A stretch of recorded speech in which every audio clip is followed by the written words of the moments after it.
telling him to stop. Now, let me ask you something else. If I'm jogging through a neighborhood and someone points a shotgun at me or points a handgun at me and says stop, who's committing the crime at that point?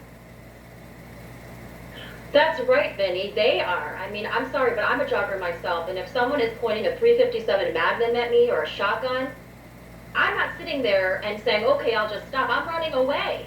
Okay, and this is a situation where I read that letter as well by that district attorney, and I had some issues with that letter because, one, if you're going to recuse yourself, just recuse yourself. How is it that you're going to write a letter explaining why you think that no charges should be filed? You're going to either recuse yourself or you're not.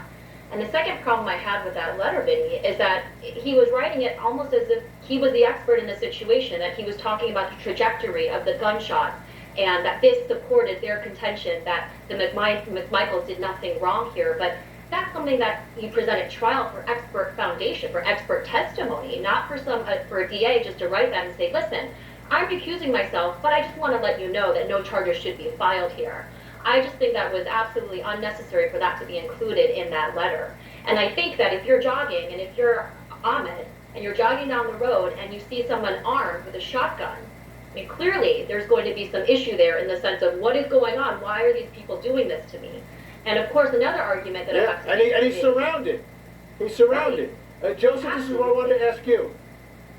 Joseph, because there's a moment in this video where we don't see exactly what's happening. If the man with the shotgun is pointing it at Ahmed, and now he goes to get that shotgun away from being pointed at him, is he permitted to do that, or is he now attacking the person with the shotgun? Because I think that's what they're going to argue. He is permitted to do that, and here is why. You have to go back 1 or 2 seconds, because if you're Ahmed, what you're doing is you're running, and all of a sudden, 2 white guys chasing you down in the truck, because they've already tried to stop him several times before, now get out of the truck armed. That now is you perceiving your own life as being threatened. And as a result, Ahmed's the one who is entitled to self-defense at that point. And now when you add the additional fact, there's 1 more second of time that now the gun gets pointed towards him, what other choice does he have at that point? Now remember, the other 2 gentlemen, their life has not been threatened in any way.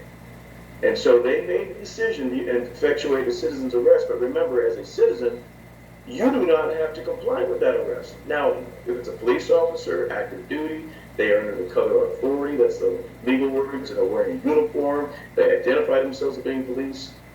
Now, you do have to comply. There are statutes and penal code sections that say, once you understand that someone's trying to arrest you or detain you, who is an officer, you must comply. In this case, those rules do not apply. So that means Ahmed has no duty whatsoever to stop in any way just because they want him to or they want to talk to him. That means he doesn't have to talk to the next door neighbors. He doesn't even have to talk to the police unless they say, again, you're under arrest or you're being detained. And so as a result, Ahmed is a complete and utter victim. And it also disgusts me that that DA wrote that letter because that was completely self-serving, because they know what's coming, and that is a civil suit holding them accountable for what had happened. And they are trying to protect the good old boys, if you will. Now, they may argue and say, well, since he was retired, it doesn't apply. That was a completely self-serving piece of paper, and I challenge connections. I think that's the other thing.